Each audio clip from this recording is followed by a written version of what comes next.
side are you on? Get off the fence, son. Which side are you on? Get off the bench, son. Which side are you Who will stand to defend us? Which side are you on, my lord?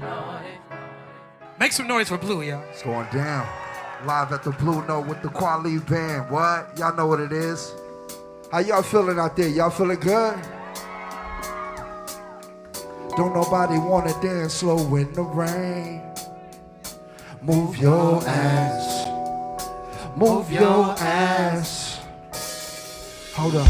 Don't nobody wanna liberate the weight of the pain. Move your ass. Move your ass. Check it out, yo. It's 6 o'clock, I'm hopping out of the bed. Rain falling, calling Kweli, but my phone line's dead. I guess my bills ain't paid, no ride to work for the day. My second option, hop the bus, but it's a traffic delay. My boss tripping cause I'm running late and ain't no excuse. Yo, I'm about to be 22 without a whip I can swoop. Feel like I'm finna shoot my own dome with chrono escape. Was on it now, working out of work what I make. My lady calling, bugging, always fussing just cause we ain't ballin'. But it's hard because her cousin's fucking rich. Her husband's hustling. Now I ain't fucking touching nothing but a mic. 5 o'clock and off of work, I'm about to go home and write. But I ain't got a buck to catch the bus, I'm chilling at the stop. Rain falling hard as ever in the soaking my socks. Fuck it, I kicked my kicks off, took off my jacket, rolled my jeans up, beat up in my headphones, blasting, blazing weed up and started laughing. Splashing in puddles like motherfucker struggle, we dancing in the rain. Dancing in the rain, dancing in the rain. Sing along if you feel the same. Don't nobody wanna dance slow in the rain. Move your ass. Move your ass. Y'all know what it is. Don't nobody wanna liberate the weight of the pain. Move your ass. Move your ass.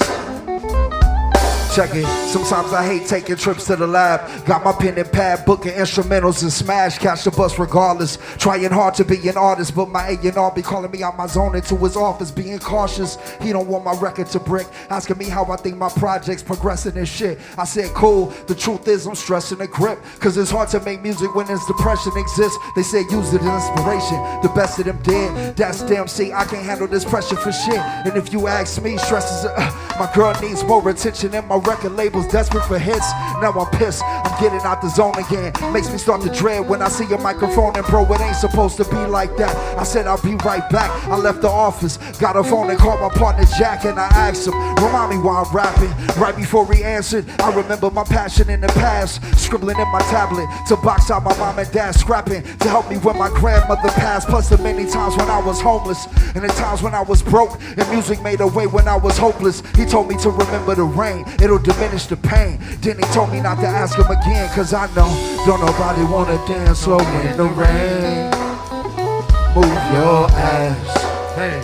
Move your ass. Come on, don't nobody wanna liberate the weight of the pain. Move your ass. Move your ass. Blue Note, thank y'all for rocking with me. My name's PLU. This guy comes through for me every time. What's up, y'all? We're back with another exciting, provocative episode of Let Me Ask You This. Exciting. Today, provocative. Well, let me let y'all know who I am before I get to doing too much talking. I'm Tef Poe, and I'm here with my partner in rhyme, my Cody, Talib Kweli. What's good? What's good, Tef Poe? Man, I'm having a great time. We're out in Los Angeles. Yeah, man. Capturing some content. Just had a phenomenal show. Yeah, man. We capturing some art, man. Content is like content. I like that. I like that. Yeah, content. Anything is content. I like that. You know, but art is what we capturing, man. Because we've had an amazing experience with a lot of different artists. Yes. On stage at the Blue Note, and we keeping it going. We keeping the party going. Yeah, like Jesus when he turned water into wine. I want to applaud Talib because he just put on a masterful show last night, which was really a display to the power of hip-hop, and he brought out an assortment of guests, and we're going to have a couple of them in this interview today, but he brought out an assortment of the who's who of talent last night, and it was amazing, man. It was amazing. Oh, that's just the circle, man. That's just the friend group. You know what I'm saying? That's just the group chat. I just brought out the group chat. You know what I'm saying? That's your group chat, man? That's the group chat. Today we have some esteemed guests, some musicians who have changed the world with their music, some musicians who have a deep musical connection, and they put out music individually, they put out music together, but today we are blessed and honored to have them together. And if you're a fan of their music, you are going to really enjoy this interview because we're going to dive deep. Ladies and gentlemen, from California, we have Blu and we have Exile. Show your love. What up? Yeah. Thank you. Creative man. giants, man. Come on. It's an honor to How talk y'all to you feeling? today. Good, man. Good, man, good. Thank you for doing this. Oh, yeah. Thank y'all for always coming through when I asked y'all to come through. Oh, man, come on. Appreciate Thanks for it. having us, man. No doubt. Come on. Y'all are here because y'all, well, not y'all here because y'all the homies, but y'all are here because y'all together because there's a new record. Oh, Time Heals Everything. Yes. The new record. Tell us about the new record. New album, Time Heals Everything. Yeah, let's go. Blu and Exile. Let's you go. know what I mean? It's going down. We just dropped a single today, you know what I mean, featuring Rome Streets and Ice Cold Bishop called Crumbs. Our first single, Soul Unusual, just dropped, and we're gearing up for the album drop, man. You Now, know Rome what I Streets, mean? he from Brooklyn, right? I believe so. He's in the video for Peppers with me and Westside Gun and Come on. Yassine. And me and him was supposed to connect on some music from back then, but we haven't connected yet. Yeah, But you got Rome Streets on the project. Rome Streets Ice is Cold hard. Bishop, I'm not familiar with him. His voice sound crazy though. Oh, yeah. Where's he from? He's from L.A. Okay. Yep, crazy with it. Yeah. We got more features though too. We might as well Oh, talk yeah. about Let's those. talk about all. Well, first of all, the beats are amazing as you. The beats are more aggressive on this one. Word. You know what I'm saying? I could dig it. Yeah. Yeah. I guess so. Yeah. What do you attribute that to? Well, I don't know. Maybe because people always expect, a certain sound from us, and I just wanted to show my diversity because I got all kinds of different types of beats. Yeah. So wanted to display some of those on this one too. Okay. Actually. Now these features. Let's get into the features. Oh, yeah. Come on, man. It's a stacked album. You know what I mean? All right, one by one. One by one, we got Rome Streets, Ice Cold Bishop, Fashawn. Fashawn. Let's talk about Fashawn. Fashawn for a second. One of the hardest. Boy Meets World. It's amazing. Come on. He's been a part of all y'all music. What is the connection with Fashawn? How did that even happen? Because he's like almost like a third member. Yes.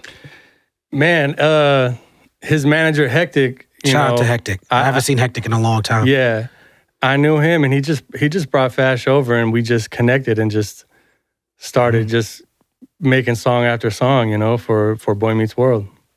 Basically. I met Fashawn through Evidence and Alchemist. Yep. I was out in Amsterdam. This is a long time ago. I was out in Amsterdam. Fashawn had never even dropped. Matter of fact, he had one song, and I feel like the song sampled me.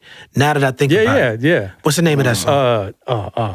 Living my life, expressing my Freedom. liberty. Yeah. Freedom, yeah. So he had that joint out, and so Yeah, I did that. That was on the album. that was you. Yeah, you're on the okay. remix. So yeah, okay. Yeah. I'm on the remix for that. Yeah. Listen, Come this is a on. product of having done too many. Listen, shout out to Fashawn. I'm the same way. I realized we have a remix with Busta Rhymes from the second album. I totally forgot about. That's crazy. You forget about it. Damn. Busta remix. That's Listen, Fashawn. Listen. I used to drink a lot and smoke a lot. I still drink and smoke, but I used to drink and smoke a lot more back then. You know what I'm saying? So there's a lot of things Oh, like yeah, same. Like I was listening to there's a song with Craig G and Marley Marl, right? And I was listening. I was like, this shit is hard. I was like, man, I know Craig, man. Why didn't they call me to rap on this shit? And then my verse came on. Real talk, because it must have been some shit that like in that like that toxic stupor from being in the music industry and being out on the road and being in the studio and just being high and drunk all the time like that back in the day. Oh, it's much work you do too, man. Yeah, all the work. yeah. I probably just like laid the verse, sent it out, kept it moving, never thought about it again. Yeah. You know what I'm saying? Yeah. But yeah, I met Fashawn with Evidence and Alchemist, and they were touring. They weren't even on tour. They just had their own tour. You know what I'm saying? Yeah. Like they was touring Europe, going to the smoke shops, going to the record shops, and they were staying in a hostel. And that's what I remember about it. And I was like, why y'all staying in the hostel? Evidence, Alchemist, why y'all? And they were like, we on the road with Fashawn, and we want to show him that it has to start with being humble. And we would show him like, this is how we started, right? So if we gonna go on this trip, we gonna go stay in the hostels. And it Damn. was, and what's probably more important is they said we could smoke. That's what it was. Yeah, yeah. You know what I'm saying? Them guys is big, Chief Keef's. But shout out to Fashawn. Yeah, Ev was on the album too, and I think that's what initially linked them. Yeah. Okay, word up. Yeah, I'm a huge Fashawn fan, man. Coming from the Midwest, I don't even know how the music got out there. I think I was at a bar one day, and my homeboy James Coleman said, man, you need to check this dude out. And then I just went down that rabbit hole, and I was like, what the fuck is this, man? Yeah. How do y'all think the music organically started to spread to these different crevices of places like that for y'all? Man, it's really weird when the first album, Below the Heavens, leaked before it dropped. The master leaked a year before it dropped. And we were on tour, touring the States, and we were in Texas. By the time we got to Florida and toured the rest of the States, everybody knew every word to the songs we were doing. That's insane. It was crazy. Yeah, we weird. literally were like, what the hell's going on? Like, cats were singing the lyrics, and we found out that the threads blew up on the leak on OK Player, and Wow. Yeah. that was, at the time, we were like, oh shit, it's over, like our album's leaked, but that was right in that sweet spot where that was actually a blessing in disguise, so. Yep. Yeah, it was crazy, man. Just the online, it was at the time when I think Spotify was like a year old, Apple Music was like a couple years old, you know what I mean? So it was just starting with that. And MySpace, we got a big MySpace feature, you know what I mean? It was, the online presence was just real big for it, you know what I mean, at the time. We on a freshman cover? Yes. Yeah, there was that. That's like the whole blog era shit. Yeah. Yep. All the stars aligned for that project. And then Fashawn was on the second one. Yep. yeah. I was feeling like the man too. I was like, because of my beat. It's my ear. It's my ear. I'm the guy. Black Thought is on this project. Black Thought. Black yes. Thought. Come on, man. Makami. Makami. Saba. Saba. y'all got Saba sounds great on that This project. album is loaded. And who's come the on, man. and it's Voices of Creation. Voices of Creation. Voices of Jametta Creation. Rose's amazing Jametta choir. Rose. Like, Goddamn. Jametta Rose. You get seeing them live is I've never seen it. I've only heard. Yeah. for me, and this is saying a lot. I almost want to say it was one of my top 5 live experiences, man. Yeah. Like, she J-Mo, really was yeah. able to get into like the audience's minds emotionally. Me and Blue were sitting there, and I was like, bro, I gotta let these tears go right now. That's real. And Yeah, I I think literally, we like, both I was cried. trying I to was hold it crying. in for so long, but everything that she was saying in between the songs, and then the lyrics, like, I was like, fuck it, dude, I'm just gonna cry right now. What's the name of the And song? I told Blue, and he's like, yeah, me too, but he had sunglasses. He had the glasses, on. yeah. I think he was just trying to be cool and say he was crying too. That's why you wear the sunglasses. That's the purpose. So they can't see inside your soul. The eyes is the windows to your soul. Yeah. You know what I'm saying? What's the name of that song y'all got with her on the last song on the new album, right? That's the title track. Time Title is track. everything. Yep. Yeah. It's a beautiful record, man. You in your bag with this one, man. It's real gospel-y with that one, man. Like, Yeah, for sure. it's really beautiful. And the one about the windows, Oh, yeah. With Toby. you mentioned my name on that. Oh, yeah. Come Yeah. on. Yeah, he Yeah, man. did, So yeah. I'm proud to be a part of your story. Oh, like you telling yeah. your story, and you really, my friend Makiba Mooncycle's in there. She said, "Man, listening to this song, I feel like I get to know him." And I'm like, "Oh, you get to know him, and on this song, he says my name, so that means I'm part of it." That Yes, felt really good, man. Seriously, man. man. Very kind and gracious. You're definitely like a Definitely in huge the DNA. full circle moment, no doubt, man. Like, wow. Below the Heavens reminded me so much of Reflection Eternal when I first heard it. I think I told both of y'all Wow, at different wow. times Come on, before, man. but That's absolutely like the energy between the DJ and the producer. That's one of the first things we talked about. Yeah. We was like, we got to be the West Coast Reflection Eternal. That's what it we feels had our first. Yeah. We had our first. When we first linked Me up. and Blue's very first session we had, and we were sitting in the car, and we're like, "Yo, we got to do an album." And then we just started. We're like, "I want to. Let's make something that could be like, have the same like impact as like Reflection Eternal for the West Coast." So that was definitely like. Yeah, you feel it. You feel it. I mean, man. that was a record we definitely hold dearly and Yeah. hold dearly back then. And we got to pay it forward to all the groups, the one man producer rapper groups, Right. Gangstar and Oh, yeah. you know what I'm saying, like everybody else who CL. Yeah. Who else? Fresh Prince. Yeah, Jazzy Jeff, Fresh No Prince. doubt, Yeah. though, yeah. Oh, come on. Joe Cooley, Oh, Joe Cooley. I mean, Yeah. Rakim and Eric B. Eric B. and Rakim. Pooh and King T. Yeah, man. King T, man. Let's talk about King T a little man, bit. come on. Because y'all from the One of West the- Coast, one of the right? goats. Yeah, man. And one King of the T, goats, yeah. he started like a whole family tree. If you go from King T to the Liquid Crew and what the Liquid Crew spawned and represented and about all it. the different iterations of what Liquid represented, but it all starts with King T. Yep. I'll tell you what, King T and Pooh is my original aspiration to want to be a producer, MC, like group. Let's go. You know Talk what I'm about it. saying? Talk about it. Yeah, King T, I've been a fan since the beginning.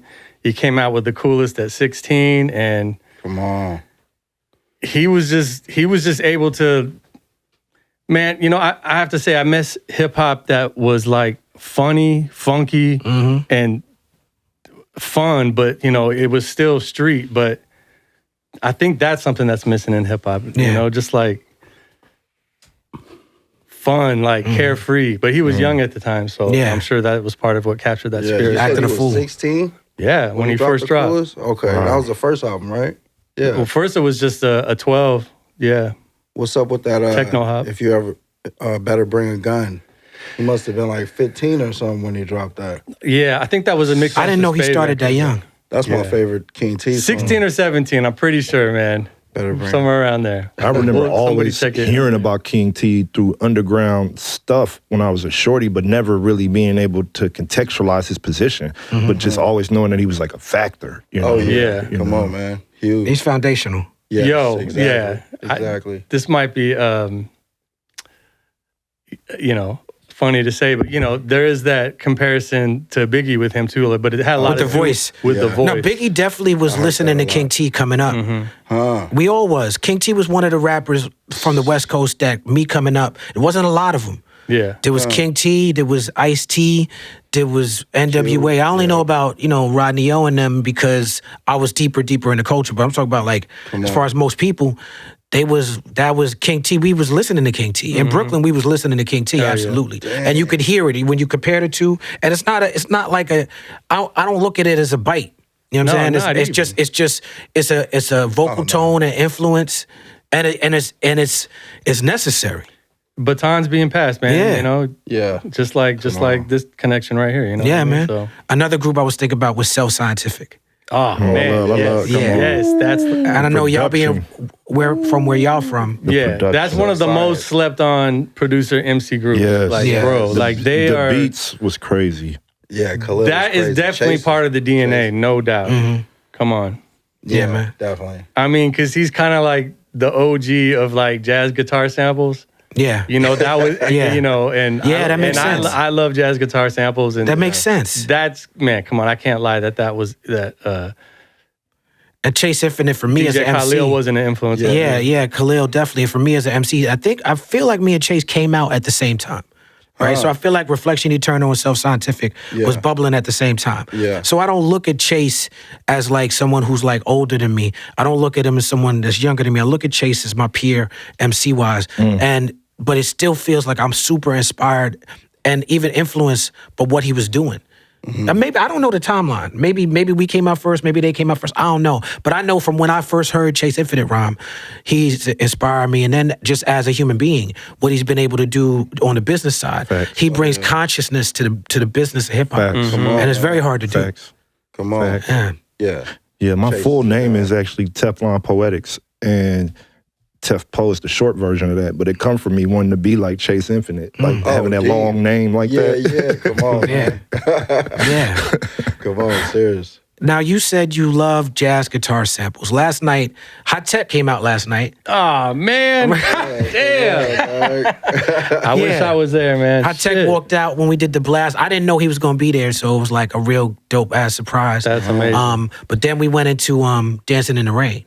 That's yeah. crazy. You know, shout out to Matt Pedals. He got on the guitar. He was killing it. Yeah, too, man. He was Tell destroying us it. about creating that record, because that's a very important record in your catalog. Yeah, man. That's our biggest record, Dancing in the Rain. Oh man, I was man, I was probably like 22 years old living in a garage, I had turned into a room, you know, in North Hollywood. And I used to live in North Hollywood. And I made that beat. I think I even made that beat before I met Blu. Yeah. And it was just kind of in the vault. And we were working on Below the Heavens. And I think that was kind of like it was an interlude at first. I did one verse, one hook.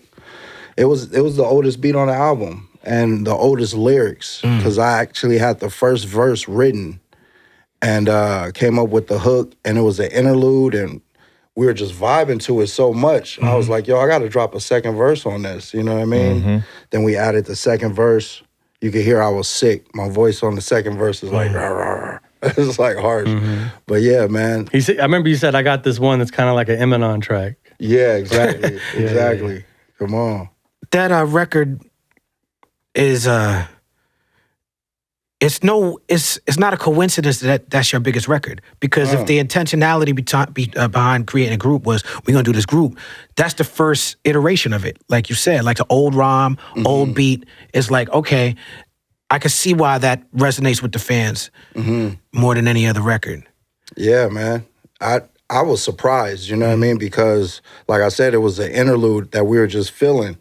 You know, I was surprised at the impact of the whole album. You know what I mean? You know, we were putting in mad work, you know, trying to make our best record that we can make. But the love from it is, man, it's out of my hands at that point, man. It just took over. It's beautiful. Eminem, that's you and Aloe Blacc, That's right? right, yeah, Is that No Name Backwards? Yeah. Yeah, and the mixtapes that you used to sell as a teenager. Talk about that. Yeah, man. I used to just make four-track mixtapes all the time, inspired by like the Rhodium mixtapes, Tony A and Dr. Dre mixtapes. I always wanted to like do my like cuts and make mega mixes and whatnot. And I would make these mixtapes with other artists, and then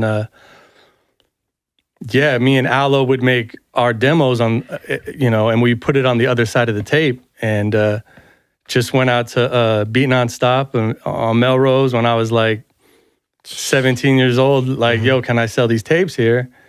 And they ended up loving the tapes, and the cats at the shop would push it on to people like, yo, you got to fuck with this.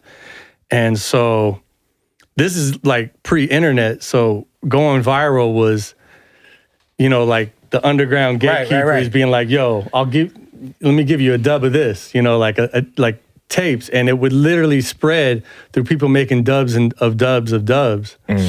And when you would get an album that would be like that. really bad quality and super hissy, and you would hear it, it would add to like the mystery of it. Yeah. And you don't know who the fuck this is. Yeah. It's just this tape you have of this terrible recording, but it's amazing sounding. And anyway, I just kept on making tapes like that, and, you know, backpack full of tapes, went to the Beat Nonstop and just trading tapes with cats, you know, with Abstract Rude, and shout out to Ab Rude. You know, going up to Frisco, standing, you know, in front of Amoeba, like by the Hobo Junction cats, you know, who was doing the same thing. And man, there was just something about doing that and feeling proud about your music and feeling proud that you were grinding on that, like, low of a level in a way. I want to say low, but there was something about, you know, Hobo Junction called it dirt hustling, you know, like, so it's just something that felt so, I know what you mean. It just had this feeling like, I'm going to fucking do this, and this shit is the dopest shit. Buy this shit. 95.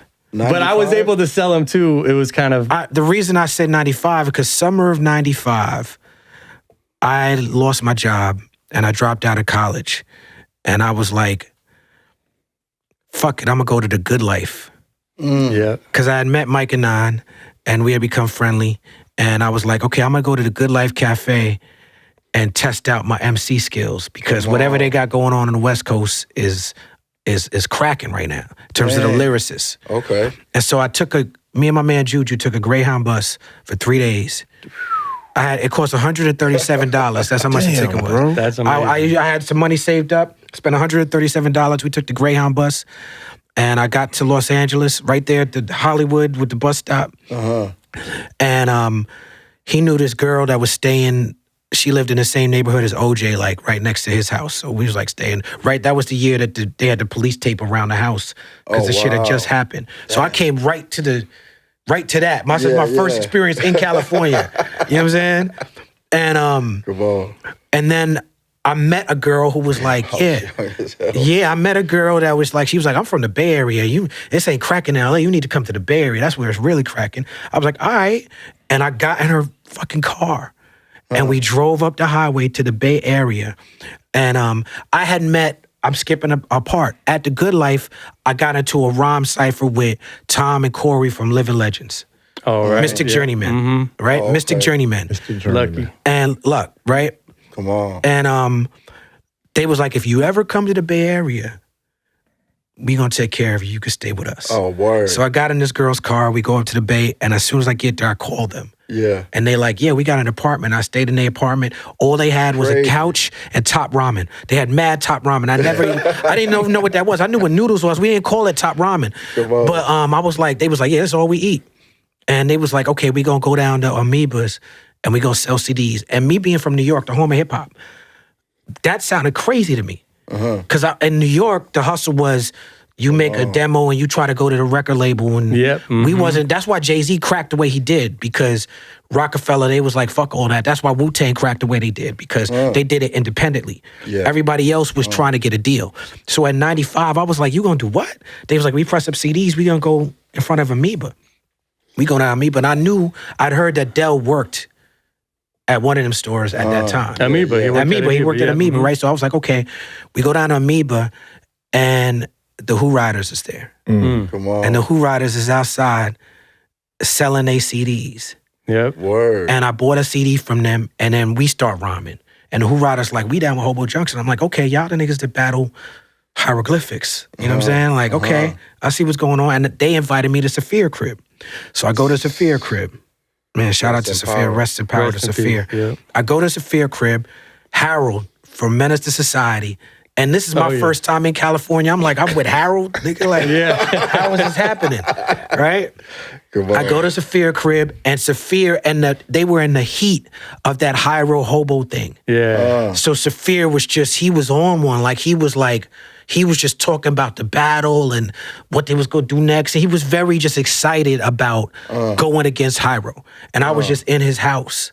Come on. Man, like, and that's how I met Saphir, man. That was 95. Wow. So when you said Hobo Junction, you just unlocked the memory. I mean, right there. they're all the kings of like slinging tapes in front of spots, like, but they really made it cool, you know, like with how they talked about it, and they're definitely part of the inspiration of me wanting to do that and feeling good about, you know, being at that stage in my career, just selling tapes. That's beautiful. Man, for years, y'all have been revered and respected as a foundational piece of West Coast hip-hop in the underground especially. How have you been able to sustain the respect for the culture alongside with like the expanding of your reputations? Because a lot of times people get more experimental down the road. They don't stick to what really made them the thing that we got into to begin with. And I think what's interesting about both of y'all is you seem to be a bit reluctant to jump off of what made you who you actually are. Yeah, man. I got a ton of albums, you know what I mean? You do. So I stay busy. You're the most prolific MC, I think, out right now. I don't think anybody's recording and putting out at a clip like you are. Shout out to Currency. Currency going hard. Currency go hard. That's true. You know what I mean? But yeah, there's some heads out there. But yeah, man, just putting out albums, you know what I mean? Putting out records, staying consistent, you know what I mean? Staying, what's the word? You know, relevant, to stay relevant, you know what I mean? Staying in the light, you know what I mean? And me saying no to the putting out the trap album we have in the vault. We need to hear that. The world needs that. Come on, for real. The world needs that. You heard it here first, folks. You heard it here first. So that's how we maintain ourselves. We say no. Yeah. But I do got just off electro alone. I mean, of course, I got to make some beats like that. You know, I have fun with those as well. Yeah. Yeah, we do experiment. That's what I was getting into with a lot of albums, having a lot of albums.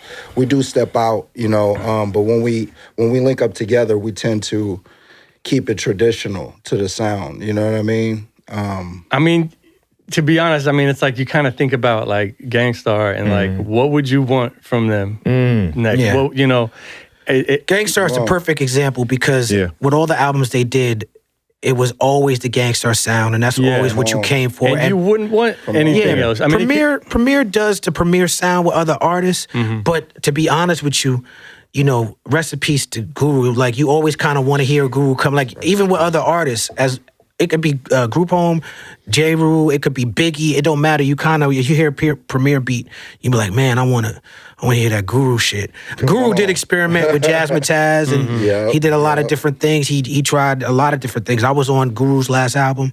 I was on the last Gangstar album. Come on. You know, like, those are my guys, man. Come on. But yeah, we are. There's a lineage here. They come before me. I come before y'all. Y'all, there's somebody that y'all inspiring right now in terms of this type of group dynamic. Heck yeah. It's a beautiful thing to see. Appreciate that, man. Yeah, you know, we're like a living organism, really, like sonically, you know. Yeah. Come on. Another fractal of. You got this song about how you almost signed with Death Row. Right? The Suge Knight song, right? Yeah. Wow. And shout out to King Crooked and Corrupt, who y'all got also on that record. Yeah. Dropping super bars. Ominous World, the last Ominous World, yeah. Ominous World. Beautiful, beautiful record. Thank you. Come on, man. On that song, you talk about going up to the Death Row office. And you had a meeting with Suge, and they made you pass out waters. I want to hear more about that part. I want you to unpack the passing out water part, because I'm fascinated by that part. We got there like 12 o'clock. And, Start from the top of the story. Okay. Like, how'd you even get to having a meeting at Death old were Row? you? Did they try to kidnap you like Torre? Nah. My cousin was interning at Death Row. And he came by. I was in the IE at the time. I just did 20 songs in 2 days. And he came by, and I'm playing him the slaps. He was like, dude, you got to meet Suge. And Suge just dropped. They were just on the cover of Double XL with Left Eye, Crooked, and Corrupt. And they were like, we're looking for lyricists. And I was like, oh, word? Come on. So I was like amped about it already. I was like, for real, I already felt like Suge needed to hear me when he said that. You know what I mean? And so he was like, I'm going to get a meeting. About a week, 2 weeks later, we got the meeting. So we drive down there, 12 o'clock, noon, you know, we in the office. It's empty pretty much, you know what I mean? And the people working the desk was like, yo, you guys should pass out some waters, some Death Row waters at the Laker parade. Lakers just won a chip. And, you know, my cousin was the intern, so... So you had to do it. We had to pass out the waters. You know, they had everybody's face on the waters, some Death Row waters. You know what I mean? Which is brilliant. You're like, hell yeah, we'll do it. Yeah, I was. He was ready to go. I was ready to go. He was ready. You know what I mean? He was ready to go. You know. Yeah. And Suge didn't show up till about midnight. We're in the office all day, chilling, listening to the engineer work on like posthumous Tupac records. You know what I mean? That's crazy, bro. Danny Boy was in there singing hooks. Insane. You know what I'm saying? And Suge walks in and was like, finally, because we was about to bounce. Right. You know what I mean? Right. Suge walks in, he's like checking the mixes out and everything. And then my cousin was like, yo, you gotta peep my cousin. You know what I mean? He was like, all right, give me a sec. And he came back, got me out the studio. He was like, follow me. I was like, all right, bet. I followed him to the cafeteria. And it's like 12 bloods sitting down watching the game or something, watching TV. It's like 2 TVs. Suge just walk in, turn off the TVs. Don't say nothing. Walk back to me and was like, all right, go. Bust. Didn't say nothing. And I was ready. I busted 50 bars. I busted 64 bars. And then I busted 100 bars, which is 5 minutes of rapping. You know, 100 bars is 5 minutes.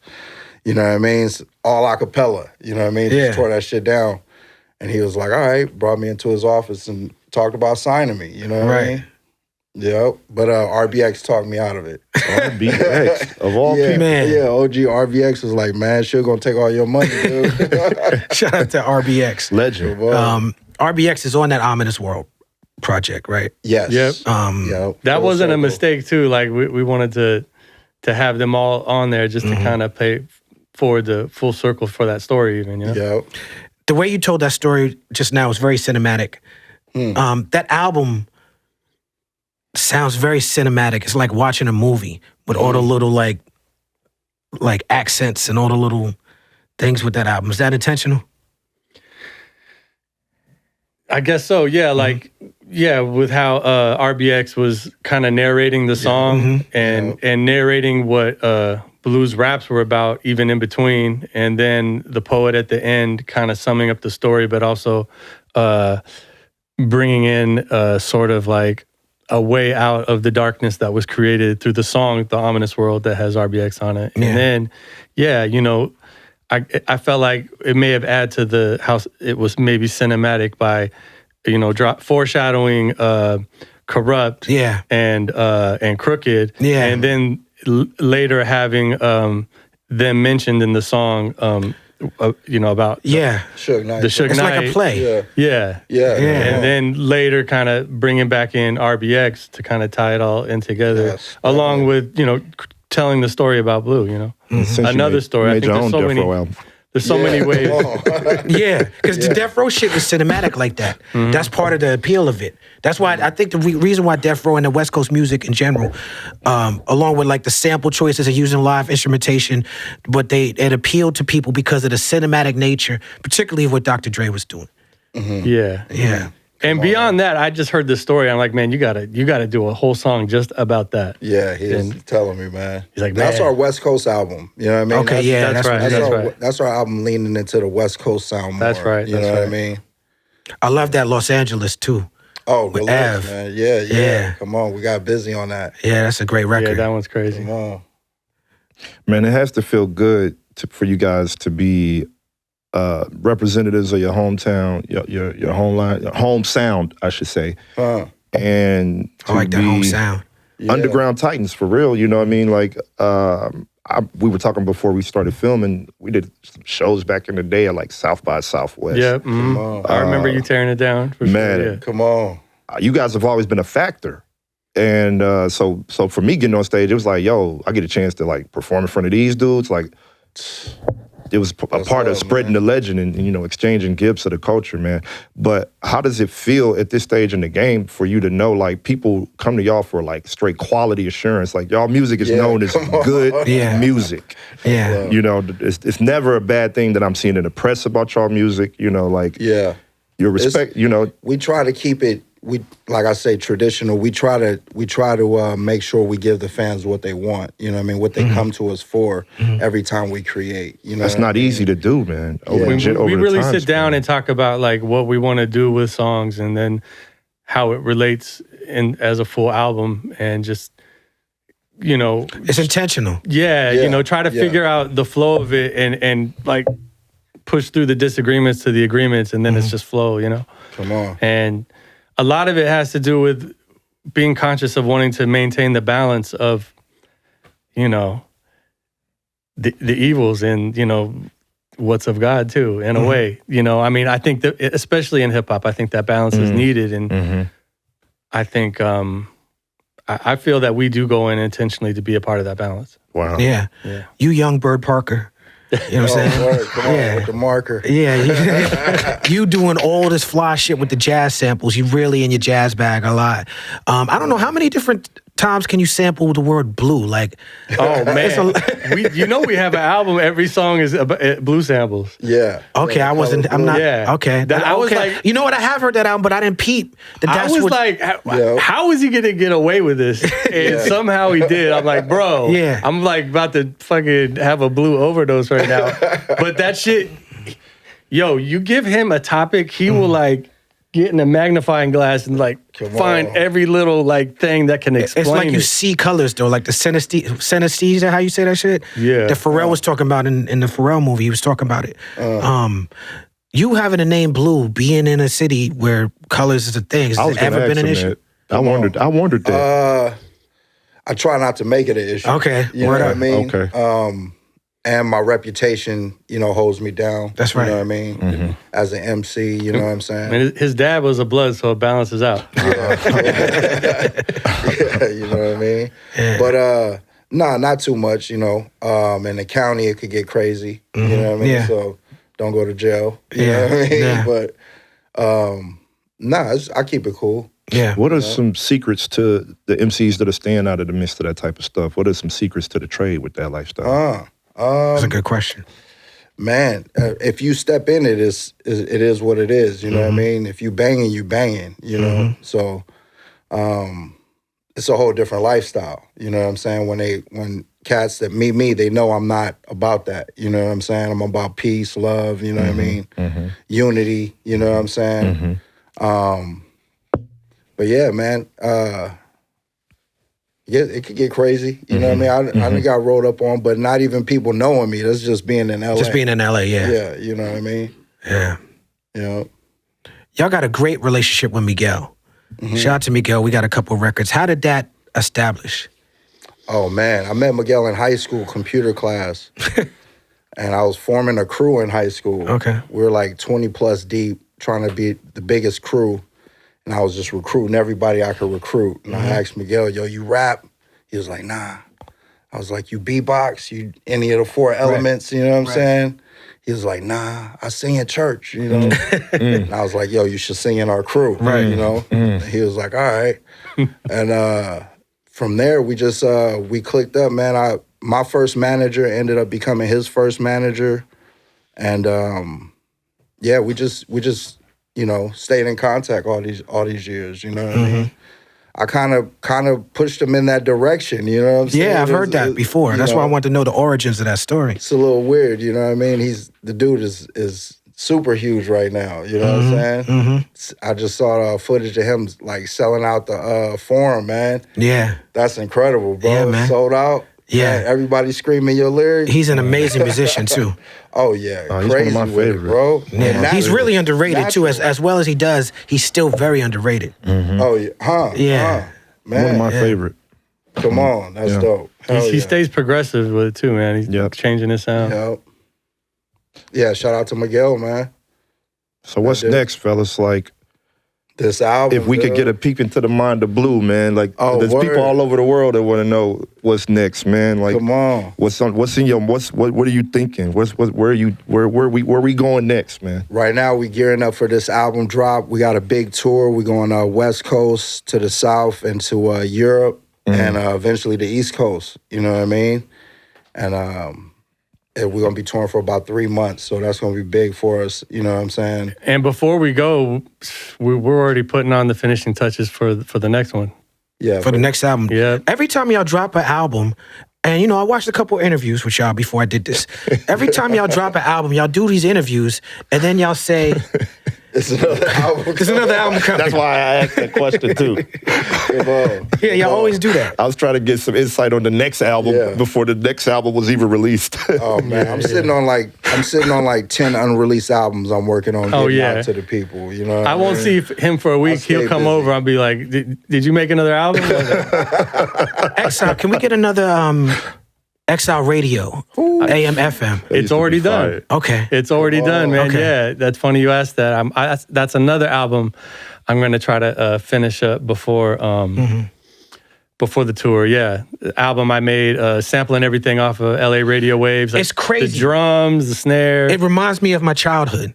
Hearing music like that, because I'm from the radio era, so hearing the radio incorporated in the music is Red Alert tapes off the radio. Yeah, man. I sometimes when I get in my bag, sometimes you can do this if you're my age. I'm letting y'all know. You can go on YouTube and you can listen to old Red Alert, old Marley Marl shows from Kiss FM and PLS in the 90s and in the 80s. You can listen to Red mixing and what was fascinating about it is you get to understand which music has longevity and which people was doing things that was trendy.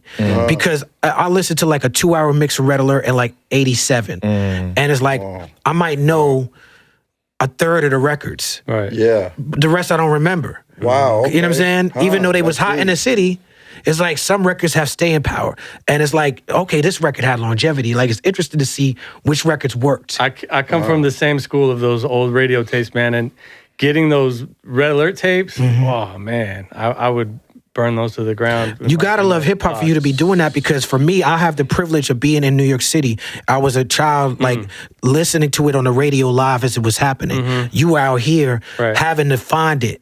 You know what I'm saying? So it's like you had to really love it. We had K-Day and the Militant Master Mix, but you can't beat fucking Red Alert on Cool cassette, DJ, man. Red Alert, yeah. It was just electric. Listening to that, you felt like you were there, man. And just the music, man. Evidence did an album to one of those AM FMs, right? Yeah, man, that's something I kick myself for, because I did not know that. Dude. This is my second Evidence time did a hearing full album to the Exile Radio shit, but I was already doing like a compilation album, and I didn't know what to do at the time, and it just kind of hit a level where he's like, "Fuck it, man, I'm not gonna put it out." I've been trying to get those songs back. You gotta get those we had a songs, couple of them on that project I was doing, but I think I fucked up. I think everything happens as it's supposed to happen. Yeah. The music, can we turn the air down? Make it a little warmer here. The music that you make, even the beats you make, and the choices you make in terms of how you structure the albums, whatever project, whether it's Fashawn or your own or with Blue, it feels spiritual. Yeah, so the Exile Radio album, no lie, I would pray before I did anything. I'm a spiritual person, you know. Yeah, I'm I not can like hear a that in the religious beats. person. Man, I picked up on I would literally pray to be able to create something that could communicate like the spirit of God to people, the spirit of love. And if you listen to the album from beginning to end, it tells a tale of evil versus love. It really does, man. I was able to manipulate everything from the radio to say a message that I agree with. And I'm pretty big on that with the music that I create. Yeah, that's part of it. That's part of the connection. Yeah. Yeah. Like even with this record y'all got from Give Me the Flowers Or You Can, this is record A Man. Oh, man. That's a brilliant record. Man. Oh, That's a brilliant, and it's kind of like a prophetic record, because you talk about funding wars in Iran on that record. Come on. And look what's happening now. Yeah, man. Yeah. Yeah. That song is incredible, bro. Like, I keep on telling him we got to do that live on acapella. He's like, nah, man. Yeah, about that recently. Come on, I got to pull that one out. As an MC and as a producer that make alternative hip hop, thought-provoking hip hop, what are some of the things that y'all are worried about for future generations of artists who may be trying to follow in suit of what you're doing? Oh, man.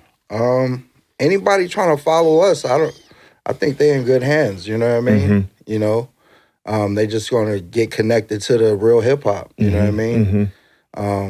Tap into that bloodline. Well, man. the reason I ask you that is because you don't have regular lyrics. He doesn't have regular production, right? It's always another level to what you're presenting.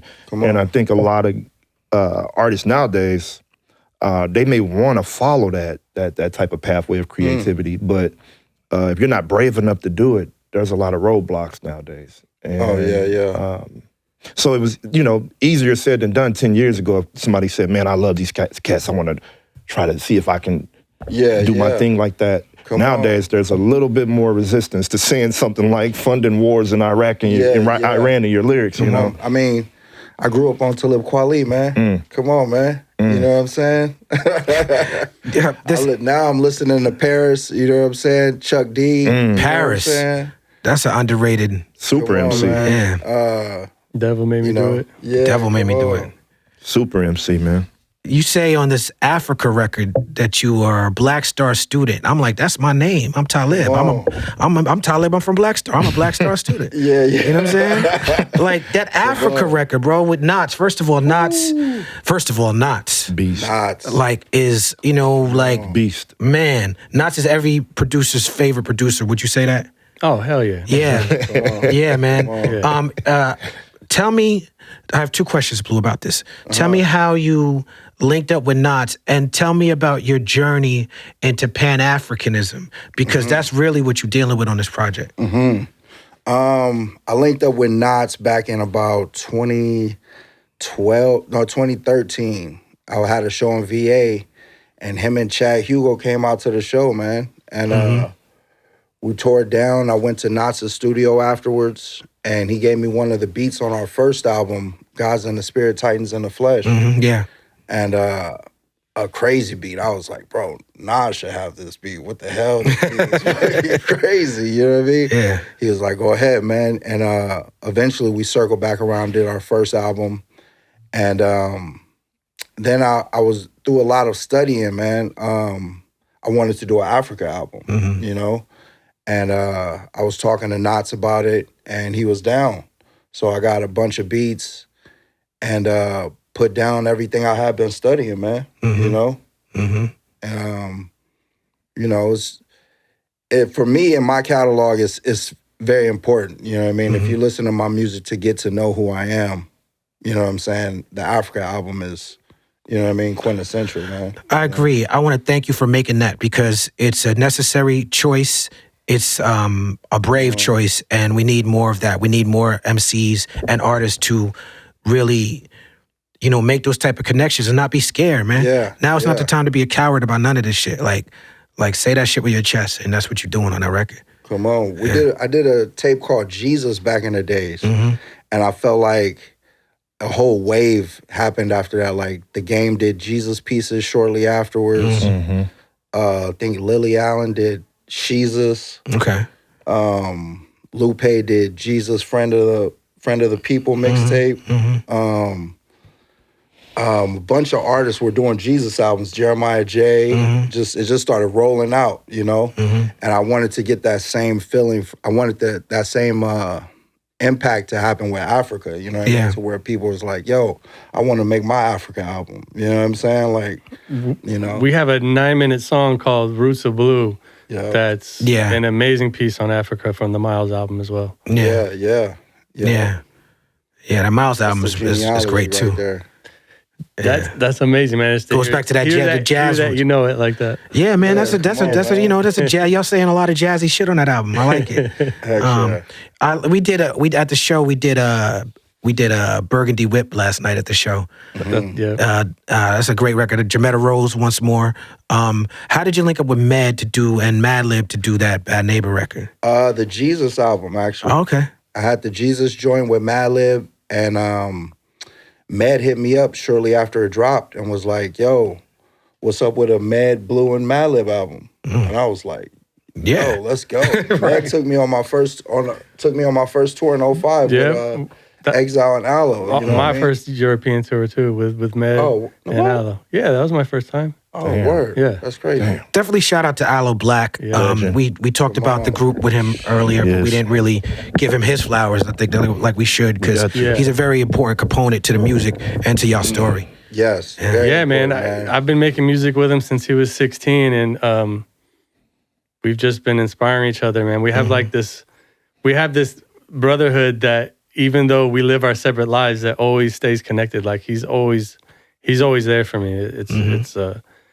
He's an amazing cat, man. I can say that. But I remember, I think it was 96, 97, getting a call like, yo, y'all are on the Wake Up Show. And Aloe's like, yo, I heard we're on the Wake Up Show. And we're trying to figure it out. Right. That's beautiful. And it was fucking Manifesto, bro. It was Reflection Eternal. It was the Manifesto joint. Wow. Early Eminem tapes. Is similarity. It's insane, like how much you guys sound like each other right there. Like, wow. And that song. Yeah, I guess so. That when Aloe's really on his rapping, yeah, I guess so. You got to hear his early 95 shit. Like a 95, man. 95, we was out there doing it. We was outside. You know what I'm saying? But yeah, he was really, gung-ho about making sure we linked up. That's how me and Blue met. Yeah, man. Yeah, so... Yeah, definitely, man. Well, I want to thank y'all for coming out and spending y'all time with us. Y'all time is very valuable, and y'all so important to the culture. I have one more question. I don't know if you have another question, Tef, but I can ask questions all day, but go ahead. Yeah, I got another question. both of y'all, there's pockets of the LA underground that are not always so connected. I lived out here for a long time. I've worked with a lot of Los Angeles artists. Shout out to Strong Arm Steady and Planet Asia. And these guys have become my family. Chase, Crondon, Phil, Mitchie, all these guys. But there's many. If you know the LA underground, you know that there's this crew, there's this crew, there's this crew, there's this guy, these guys over here in this little city, these guys in this city.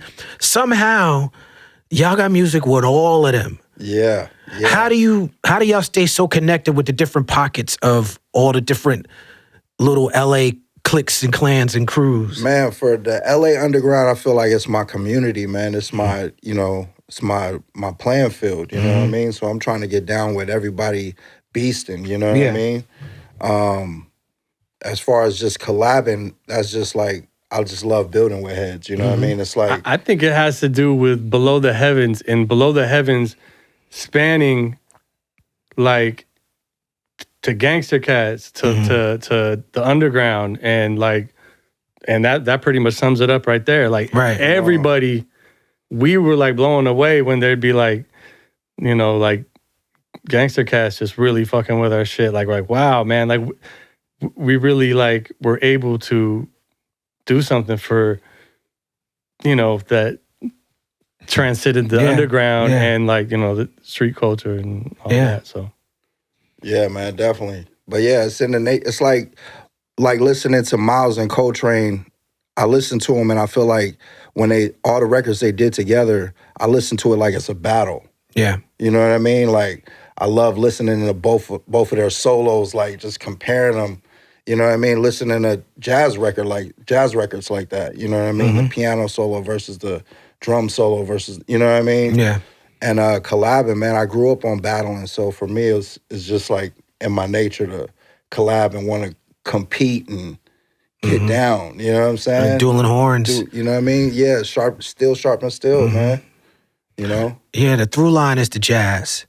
And that's foundation of what I do as well. So, I love and appreciate it. And I think that's why I recognize myself and hear myself in what y'all do as well. That's what's up. Absolutely.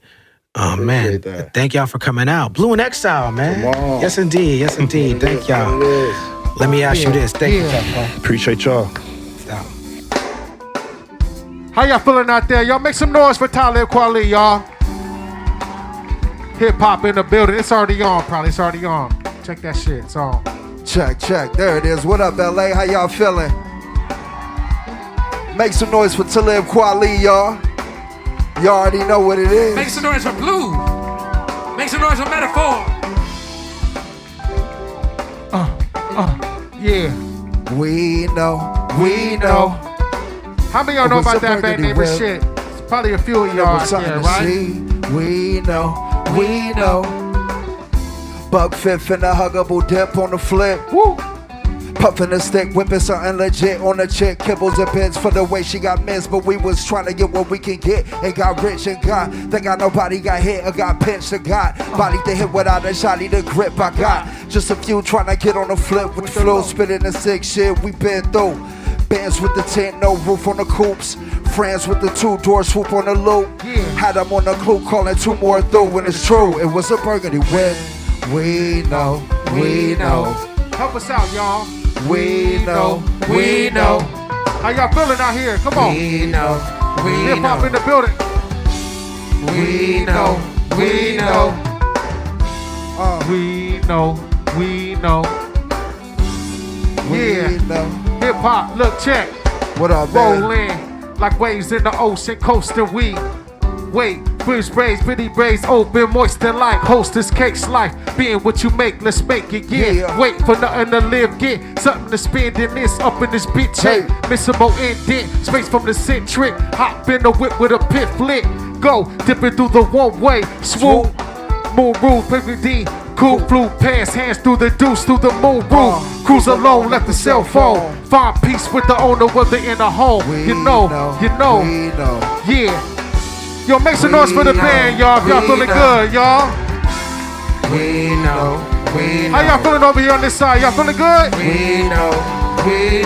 How y'all feeling in the middle? Make some noise over here, y'all. Come on. What's up with y'all over there? Make some noise. How y'all feeling? Oh yeah, oh yeah. Yeah. Woo, woo, woo. Now hold on, I gotta say something. Give it up for Blue, give it up for Med. These gentlemen are foundational to underground Los Angeles hip hop. In case you don't know, you're gonna learn tonight. These men are foundational to underground Los Angeles hip hop.